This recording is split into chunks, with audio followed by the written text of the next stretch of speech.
de hablar del trastorno obsesivo compulsivo, el TOC. Este libro se llama Tocados. Bueno, pues Tocados cuenta la historia de Adrián, otro joven actor que también está tocado, y de Julia Weiler, una psicóloga retirada que se especializó en el trastorno obsesivo compulsivo.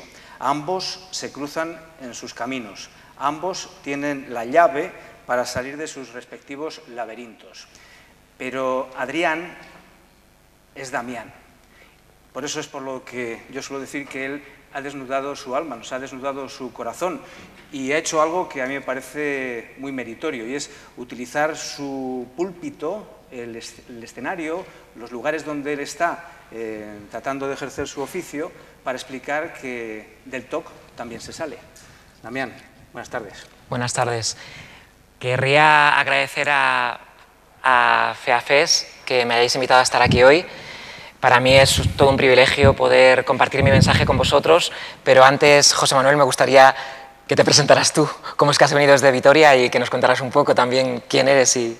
Pero las preguntas las tengo que hacer yo. No obstante, tengo que deciros que estoy viviendo unos de mis días como profesional de un medio de comunicación más ilusionantes.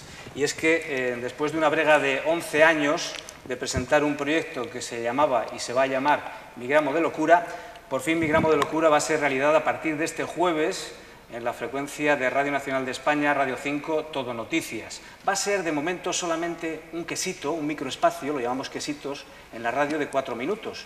A nivel nacional lo podréis escuchar, pero no me vais a escuchar a mí, vais a escucharos a vosotros, a las 296 asociaciones que forman parte de la Confederación Salud Mental, anterior FEAFES, que gracias al esfuerzo del Gabinete de Comunicación en el que María del Vigo y Laura Bolaños están haciendo todas las labores de producción posibles, vamos a intentar que todo el mundo que quiera decir algo, que lo diga a través de las antenas de la radio pública. Radio Nacional de España, Radio 5, Todo Noticias, 12:37. Pero no hemos venido aquí a hablar de mi libro, sino a hablar de tu libro, Damián. Primera pregunta. ¿No te da vértigo lo que hemos dicho antes de desnudar tu alma, enseñar tu TOC al mundo? ¿Qué es lo que te dice tu representante? ¿No tienes miedo a que los directores, los responsables de casting dejen de llamarte? Bien, yo me quedo con el debate que ha habido antes sobre los verbos que utilizamos. Yo también creo que el lenguaje es muy importante y yo personalmente con el verbo con el que me quedo es ser. Yo tengo que ser y me gustaría que los demás me dejaran ser.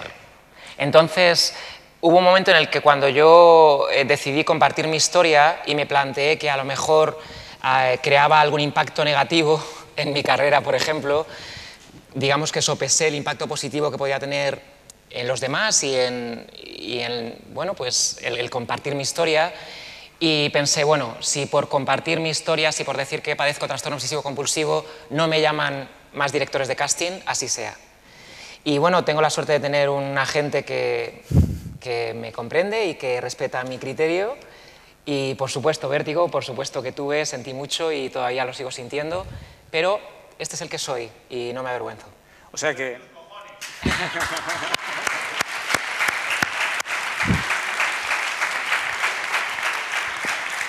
Gracias. Yo acabé de leer el libro ayer cuando venía en tren desde Vitoria y, claro, hay muchos personajes que supongo que has tenido que inventar, pero otros que no. Hemos visto cómo rompes con tu representante, cómo tienes un conflicto con tu madre y cómo era también Damián de niño. Y yo quiero aquí enlazar con el tema del TOC para que nos cuentes si tú has resuelto ya tus papeletas con el pasado, tus cuentas pendientes con el pasado. En el libro él habla de su infancia sometida al bullying, cuando el bullying todavía no tenía esa palabra para definirlo, y habla también de un conflicto con su madre. ¿Es importante decir quién es el culpable de o no? Hablas de estos dos elementos. Es verdad que en el libro hay elementos ficcionados, pero justo esos dos son reales. O sea, casi todo es real y en concreto esos dos son reales. No me gusta mucho cebarme en el pasado, pero es verdad que cuando era niño, no solo porque padecía TOC, sino porque en realidad, si rascamos más profundo, porque era un niño diferente a los demás. Y es verdad que sufrí acoso escolar, está todo perdonado y de alguna manera eso que pasé también me ha hecho quien soy. Y luego el tema de mi madre, pues sí, es verdad que yo durante mucho tiempo culpé a mi madre por yo haber desarrollado ese trastorno, ¿no? y este trastorno, y de alguna manera la culpaba porque mi madre es muy obsesiva con la limpieza, es muy, bueno, tiene ciertas características que... Y afortunadamente en el proceso me di cuenta de que ella no tenía la culpa de nada. Al contrario, tuve la suerte de tener unos padres y una madre que siempre me apoyó y que estuvo ahí. Y me empoderé en el sentido de recuperar el poder que yo mismo me había quitado, yo mismo. Y recuperé ese poder para poder enfrentarme a mi trastorno y gestionarlo mejor. Me vas a permitir que te cite. Voy a coger solamente un extracto muy breve del libro. En la página 19 dice: cuando Adrián está disponiéndose a salir de casa, pasa lo siguiente. Todo está bien, repitió mirándose a los ojos. Se puso el abrigo, cogió la mochila y salió. Tras cerrar la puerta con 2 vueltas cada cerrojo, volvió a abrirla y entró a toda prisa para asegurarse de que no se había dejado el gas abierto. Comprobó las llaves del gas. Está apagado, está apagado, está apagado, se repetía a sí mismo. Y volvió a salir. De nuevo 2 vueltas de cerrojo de arriba y 2 al de abajo. Y el temor a que el gas estuviera abierto volvió a surgir con ferocidad. Dudó, paró un momento y volvió a abrir la puerta. 2 vueltas y 2 vueltas. Echó una mirada al interior del piso. No quería cruzar el umbral y volver a entrar. Sabía lo que estaba haciendo, que esto que estaba haciendo no tenía ningún sentido. ¿Esto hace cuánto tiempo te pasaba? No me gusta hablar en pasado porque no estaría siendo fiel a la realidad. ¿Me explico? Puede pasar, de nuevo. Quiero decir, me sigue pasando. Lo que pasa es que lo gestiono de otra manera. Pero yo no puedo expresar el mensaje, ni quiero, ni creo en ese mensaje de me he curado, lo he superado. No. Yo tengo TOC, padezco trastorno obsesivo compulsivo a un nivel que algunos profesionales consideraron grave. Pero gracias al tratamiento, gracias a la terapia, he adquirido ciertas herramientas que me han permitido gestionarlo de otra manera. Esa es la diferencia. ¿Herramientas? Herramientas. Herramientas. Pues a ver, en concreto, yo creo que si hablamos del TOC, no me gustaría dejar de mencionar, hay una herramienta que aquí en España todavía no se lleva mucho, que es la exposición con prevención de respuesta, se llama, según Edna Foa, que es una eminencia en el tratamiento del trastorno obsesivo compulsivo en Estados Unidos. La exposición con prevención de respuesta, o EPR, tiene una efectividad del 80% en reducción de los síntomas para los pacientes que continúen el tratamiento, o sea, que no abandonen el tratamiento antes de tiempo. Esto es importante decirlo porque hay muchos pacientes que empiezan el tratamiento y como es verdad que es un tratamiento que produce resistencias, que produce mucho temor, pues lo dejan. Entonces, es importante la adhesión al tratamiento. Se ha comprobado que este tratamiento hecho por psicólogos especializados en esta herramienta, en la EPR, tiene una gran efectividad y en mi caso la ha tenido.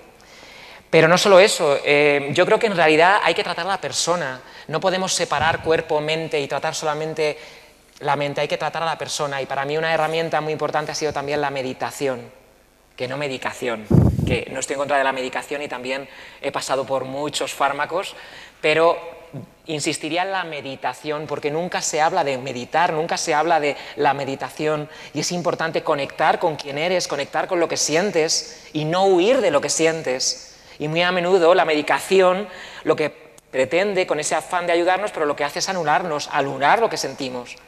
Yo creo que es importante conectarnos. Estamos celebrando esta jornada conmemorativa del Día de la Salud Mental. Nos invita FEAFES, ahora Confederación Salud Mental. Y me gustaría saber también si tú has podido recurrir, has tenido que recurrir a algunas de esas benditas casi 300 asociaciones que hay en España. Pues, a ver, ¿sabes lo que pasa? Que cuando yo fui diagnosticado con 13 años, realmente el trastorno obsesivo compulsivo era un gran desconocido. Realmente ha sido un gran desconocido hasta hace nada. Realmente es ahora cuando hay asociaciones asociaciones de trastorno obsesivo compulsivo. Cuando yo era jovencito no las había. Entonces, lo que sí tuve la suerte es de, cuando me diagnosticaron con 13 años, tuve la suerte de ser remitido al Servicio de Salud Mental Infanto-Juvenil de Alcázar de San Juan, en el Distrito de La Mancha, que es un servicio que para mí, yo siempre digo, me salvó la vida, porque me guiaron a una psicóloga que se llamaba Esperanza, y se llama Esperanza, aunque he perdido el contacto con ella, estoy intentando por varios canales intentar recuperarlo. Y Esperanza, yo siempre digo que me salvó la vida, porque yo estaba en el peor momento de mi vida, en la adolescencia, sufriendo acoso escolar, fui diagnosticado además con otros... que también es lo que a veces dificulta, estuve a punto de caer en la anorexia nerviosa y tal, y ella me salvó la vida, es así, me ayudó, me dio herramientas para salir del pozo. He de confesar que yo también soy familiar de una persona con enfermedad mental. Desde hace años suelo hablar mucho sobre este tema y en esta jornada he descubierto que lo que yo hasta entonces calificaba como apostolado o activismo a la hora de hablar con todas las personas con las que estaba para explicar que hay que hablar porque hablando se buscan y se encuentran las soluciones a los problemas, aquí he descubierto que no, que hay que decir experto en primera persona como Damián, como yo, que dentro de mi condición de familiar, pues trato también de asumir esa etiqueta y llevarla con orgullo. Pero creo que además, si hubiesen muchísimos expertos en primera persona, como tú, todo sería muchísimo más fácil, ¿no? Que la gente viese, anda, mira, es actor y pone en peligro, en riesgo, en un cierto riesgo su carrera, diciendo qué es lo que le pasa. ¿Para qué? Para que otras personas encuentren soluciones y herramientas, ¿no? Yo creo que sí.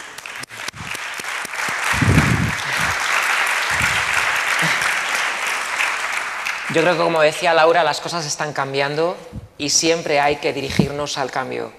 Y bueno, yo soy el que soy y también cuando decidí que me iba a comprometer con la idea de compartir mi mensaje, pues lo hice con todas las consecuencias y tengo que decir que han sido todas mucho más positivas de lo que hubiera podido imaginar.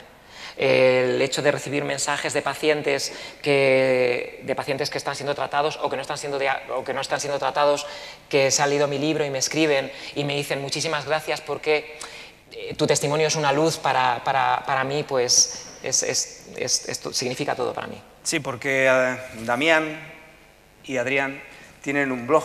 Damián es él, Adrián es el caballero que aparece con esa etiqueta en el libro. Hay un blog que aparece también con consejos estupendos dentro de este libro, un blog que tiene ya más de 100.000 visitas. Eso quiere decir que hay gente a la que estás ayudando ya, leyendo el libro o participando en el blog. Sí, diariodeuntog.blogspot es un blog que yo inicié en 2007, cuando no había blogs en español especializados en TOC. Luego, a raíz de ahí sí que fueron surgiendo más. Pero cuando yo inicié mi blog, yo no conocía ningún otro blog en español. Que me permita otra vez, Laura, que la cite, porque yo creo que yo cuando creé el blog lo hice muy consciente de que lo más importante es la información y el conocimiento. El camino de autoconocimiento es liberador. Y yo cuando creé el blog lo hice invitando a la gente primero a que leyeran mi testimonio, a que fueran partícipes de él, pero también a que ahondaran un poco en su propio autoconocimiento. Eso es lo que busco.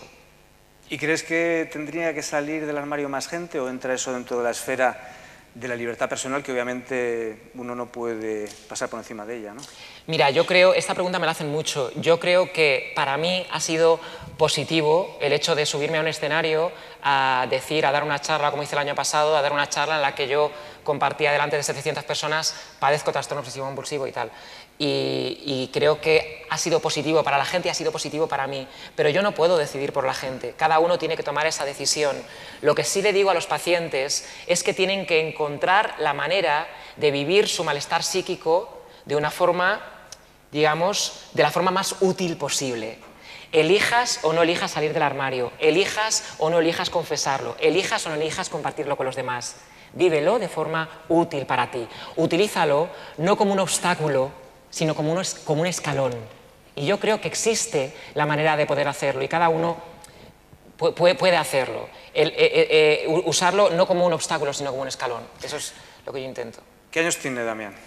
Actualmente 36. Y vamos a remontarnos en el túnel del tiempo, hace 23, cuando tenías esos problemas de bullying, cuando no existía ni el concepto bullying ni el concepto acoso escolar, porque uno recibía, iba a decir una palabrota, pero no la digo, eso en la escuela y se las llevaba encima a casa, ¿no? Pues sí, sí, pero tampoco sé muy bien lo que puedo comentar al respecto, pues fui un niño que era hipersensible, esa es la verdad, era incapaz de defenderme y entonces... y aparte hacía cosas que a los demás les resultaban extrañas, entonces son varios componentes que juntados en una coctelera pues te hacen como un sujeto bueno, que seas muy posible de recibir este tipo de trato. Es cierto que sufrí bullying y aparece en el libro un poco a grandes rasgos, es cierto que también tuve amigos que estuvieron conmigo y que se partían la cara por mí. Es verdad, yo era incapaz de defenderme y había amigos que se partían la cara por defenderme. Y yo el otro día que hablé del libro en una conferencia y había amigos de esos y me puse a llorar porque no me olvido de esos amigos que se partieron la cara por mí cuando yo no era capaz. Al principio de la historia de este libro, Adrián se encuentra con la incomprensión de su jefe y dice lo siguiente: Adri, he tomado una decisión, y no solo como director de este montaje, sino también como tu amigo. O recibes ayuda para tu problema o te sustituimos. Y no estoy hablando del futuro, estoy hablando de esta semana. No os voy a contar cómo acaba esta historia porque tenéis que leer el libro, pero quiero saber qué supone para una persona con problemas de salud mental tener un trabajo y tener que convivir con la enfermedad sabiendo que hay que mantener el trabajo, esa tensión que se crea. Yo no sé cómo se puede facilitar una situación tan compleja como esa, ¿no? Vivir con la necesidad de llevarte el sueldo al final de mes porque estás en una función determinada y tienes que hacerlo, y por otro lado, sufrir como sufre una persona con TOC y con todo lo que conlleva encima en el mundo de la escena. Yo creo que hay veces, como decía Lipio antes, que lo que llamamos problemas en realidad es la vida. Y entonces cuando le despide de la compañía de teatro... Ya lo has dicho, vaya. ¡Uy! Perdón. Pasa al principio, pasa al principio, pasa al principio. Pasa al principio. Pero realmente le está brindando una oportunidad de cambio, ¿no? Y es verdad que le despide porque no está desempeñando... ellos creen que no está desempeñando su labor tal y como debería. Yo creo que hace falta primero más paciencia por parte del empleador, más paciencia hacia la diversidad, más tolerancia hacia la diversidad, pero no solamente hacia la gente con enfermedad mental, hacia gente de todos los sectores, con diversidad funcional. Y yo creo que hace falta paciencia, que sí, buscar unos resultados. Ahora mismo vivimos una sociedad tan concentrada en los resultados que nos olvidamos de la humanidad. Y es primordial la humanidad.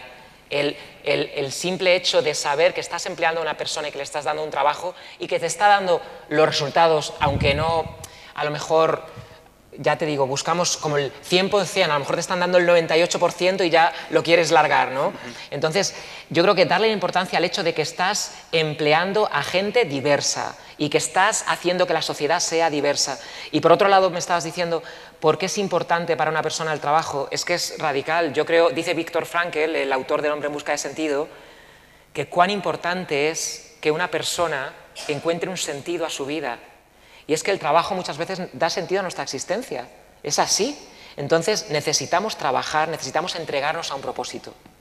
Yo quiero decir que como periodista soy un surfer de la información. Esto me está sirviendo para sumergirme en una gran cantidad de conceptos y de historias que desconocía. Me he quedado ya con un tatuaje cerebral sobre lo que significa la revolución delirante. Soñaré con los conceptos que se han contado en la tertulia anterior y trataré de asimilarlos. Y quiero que tú nos digas qué hay de Julia Weiler y de Laura en las vivencias que has tenido con los psiquiatras a lo largo de tu vida. Supongo que te habrás encontrado con todo tipo de personas, profesionales.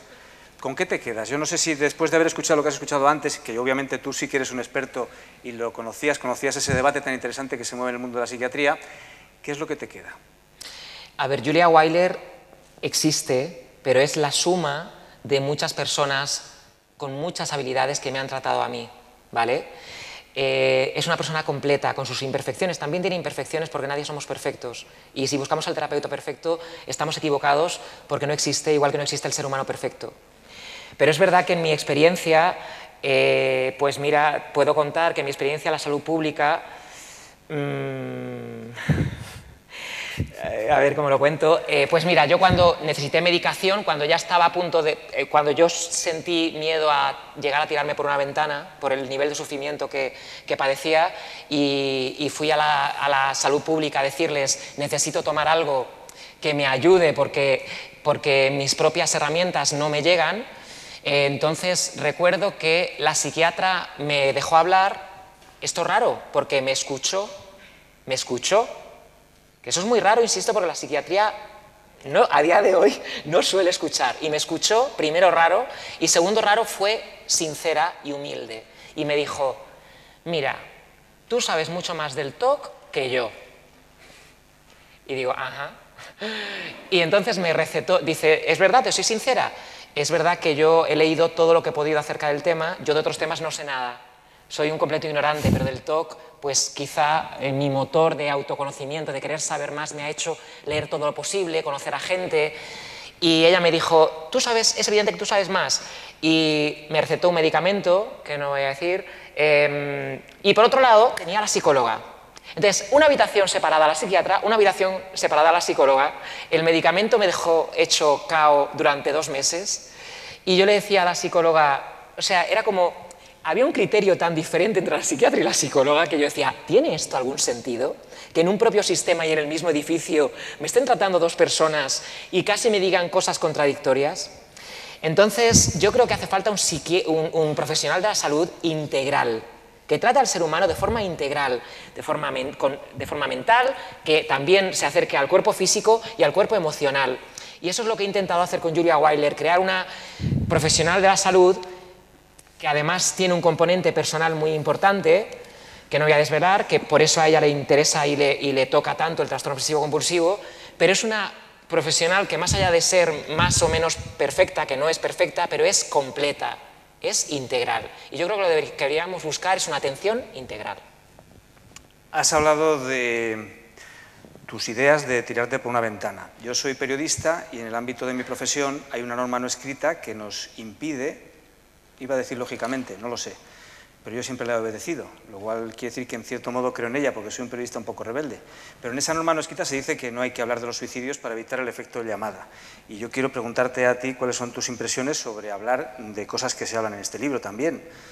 No voy a decir qué tipo de escena, pero hay una escena en la que hay una terraza y está Adri. ¿Es bueno hablar de todo públicamente? Yo creo que es bueno hablar de todo siempre y cuando hablemos de forma responsable. Y yo creo que es bueno hablar de suicidio siempre que también hablemos de sentido. No solamente de suicidio, sino que hablemos de sentido, de por qué es bueno seguir aquí y cuál es el sentido que debemos buscar pese a estar viviendo el máximo nivel de sufrimiento, que yo sé de lo que hablo, porque cuando uno padece malestar psíquico, a veces llega a experimentar un malestar tan grande que se llega a plantear, al menos en mi caso, si merece la pena seguir aquí. Siempre merece la pena. Siempre merece la pena y bueno, yo soy de los que piensan que mientras hay vida hay esperanza y decía Viktor Frankl, que me gusta mucho citarlo porque su testimonio me ha ayudado mucho, es este psiquiatra que pasó 3 años en campos de concentración y él habla mucho de que todos y cada uno de nosotros tenemos un propósito por el que estamos aquí y todos y cada uno tenemos la responsabilidad de materializar ese propósito y hacerlo realidad. Entonces, claro que podemos hablar de suicidio siempre que lo hagamos de forma responsable. Es verdad, yo no he intentado suicidarme, he tenido pensamientos suicidas, no he tenido ningún intento, pero es verdad que a veces he tenido miedo de hacerlo, pero he tenido la suerte de ser tratado a tiempo y de encontrar las herramientas a tiempo. Sí, le he prometido antes a Laura Bolaños que a las 2:20 acabamos y el tiempo que queda hasta las 2:20 es vuestro. Pedid micrófonos y Damián está dispuesto a responderos a cualquier pregunta. Manos alzadas, hay hambre, ¿eh? ¿Lo hemos preguntado todo? No, no puede ser. Allí. Sí. Vale, gracias. Bueno, Damián, yo soy Merce y te sigo muy activo en las redes sociales. Muchas gracias, Merce. Gracias. Tengo un hijo de 15 años que muy reciente, hace más de 1 año, se le ha diagnosticado TEA y TOC y desgraciadamente pues no puedo decir que la atención por la salud pública ha sido mala, pero con respecto al diagnóstico pues fue un desastre en el inicio. Pero más que eso, con tu historia, tú has sido un rayo de esperanza en nuestra vida. Y sobre todo, él tiene 15 años en este momento, y la pregunta que yo siempre me hago al saber tu historia es ¿en qué momento tú comenzaste a abrazar tu enfermedad? Porque yo sé que él es muy joven, es decir, esto es un comienzo, el que nosotros tenemos, ¿no? Y como familia lo apoyamos, pero es muy difícil, ¿no? Nos pasa como a ti. Esto es una enfermedad que, aunque se comienza a conocer, los médicos como tal tienen mucho desconocimiento. Desde el punto de vista psicológico, a nivel de la seguridad social, nadie te aporta ningún apoyo. Todo lo tienes que buscar a través de la sanidad privada. Y a través de la sanidad privada, este tipo de técnica, pues es muy difícil. Tampoco, porque yo lo he intentado y así te digo, he tirado mi dinero, no he aportado nada a mi hijo. Entonces, en este momento mi hijo va a un hospital de día, pero en el hospital de día tampoco encuentro el recurso que él necesita. Lo ha apoyado, es decir, lo están ayudando, pero no encuentro lo que él de verdad necesita para su futuro. Y la pregunta que yo me hago, por muchos libros que yo me he comprado y me he leído, es ¿en qué momento podremos con él? Porque aquí todo, como enfermedad mental, tiene que haber un poquito de él, que él ponga de su parte para que se deje ayudar. Como tú también comenzaste desde muy joven, ¿recuerdas más o menos? Yo sé que es muy difícil porque cada persona es un mundo.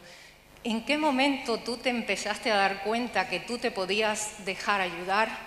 Porque verdad que es muy difícil. Yo sé que él está en una edad adolescente. Es que yo creo, lo que tú preguntas es, lo que tú dices es, él tiene que poner un poquito de su parte, no, él lo tiene que poner todo, ¿no? Bueno. Y es verdad que la edad adolescente es una edad difícil. Lo que tenemos que hacer todos, incluidos los adolescentes, es abrazarnos a nosotros mismos. Dices aceptar la enfermedad. Bueno, yo diría aceptarse a sí mismo. Ya. Lo que pasa es que cuán difícil es aceptarnos a nosotros mismos cuando somos adolescentes, Ya. que nos vemos un grano y parece que se nos cae el mundo encima. Ya. Pues imagínate cuando te dan un diagnóstico de trastorno obsesivo-compulsivo o de cualquier otra enfermedad. Entonces yo lo que diría es que yo siempre cuando hablo a pacientes les digo, tenéis que ser conscientes de que sois tan valiosos como cualquier persona. Ya. Y es que la gente que padece trastorno mental parece que tiende a sentir vergüenza, a bajar la cabeza. Perdóname, tú no tienes ningún motivo para bajar la cabeza. Entonces yo lo que intento es hacerle ver a las personas que padecen enfermedad mental, en concreto a los que padecen trastorno obsesivo-compulsivo, yo tengo un mantra que es: soy valioso, soy perfecto y soy suficiente. Y eso... Eres.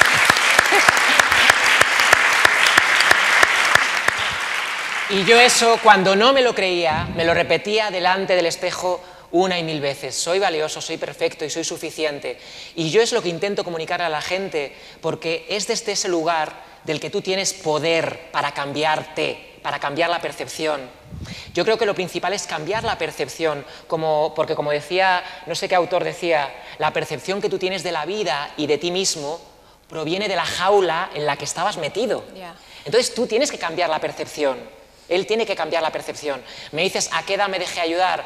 Pues es cierto que yo desde muy pequeño pedí ayuda porque es que yo vi que me volvía loco, que la necesitaba, o sea, que me volvía loco quiere decir que perdía el control. Yo, para que os hagáis una idea, yo cuando tenía 13 años pedí ayuda a mi madre pensando que yo lo que necesitaba era un exorcismo con el padre Carras, ¿sabes?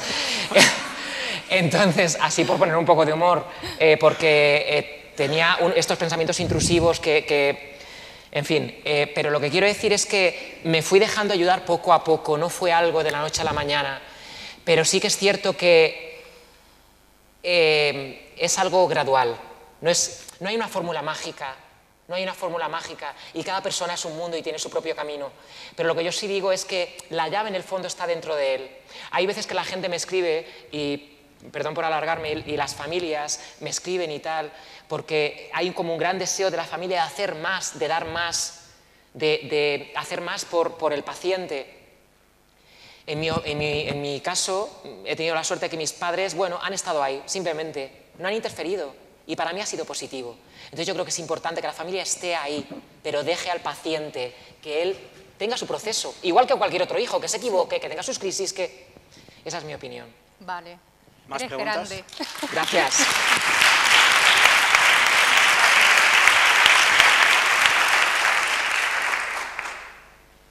¿Alguna pregunta más? Esa señora.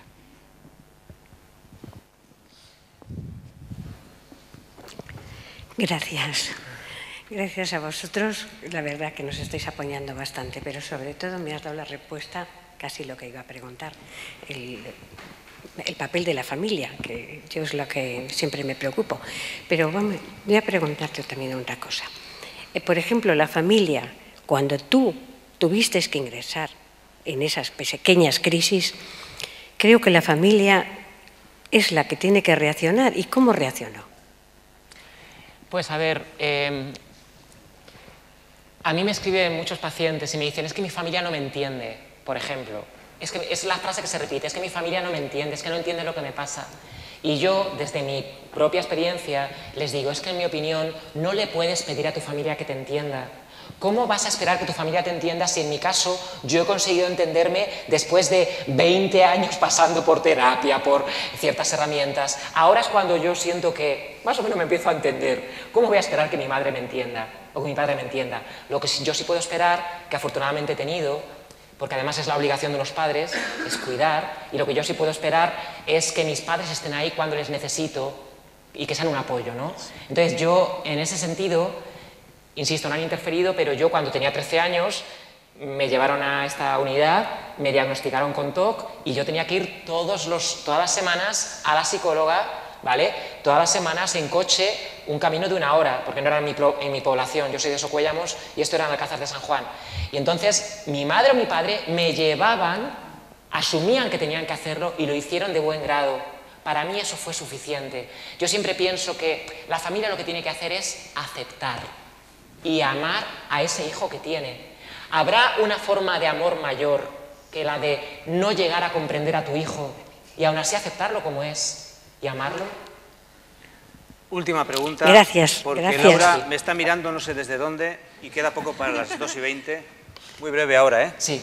La última ¿Sabes cómo es pregunta. Laura? Sí. La última pregunta. La San Luis otra vez. Y quería preguntar, afirmar. ¿Nos conocemos realmente como somos y conocemos a los demás como son y aceptamos lo que tenemos por dentro y por fuera? Porque lo de fuera es una fachada, pero por dentro está el ser, la persona, y ya está. Gracias. Pues nos conocemos, yo creo que es un camino de búsqueda y de autoconocimiento que todos llevaremos, por suerte, hasta el final de nuestros días. Yo creo que la vida es un camino de autoconocimiento y yo creo que afortunadamente todos, bueno, pues estamos invitados a emprender ese camino. Y nos conocemos, pues yo creo que nos conocemos, nos vamos conociendo si queremos, pero yo os invito a que lo hagáis.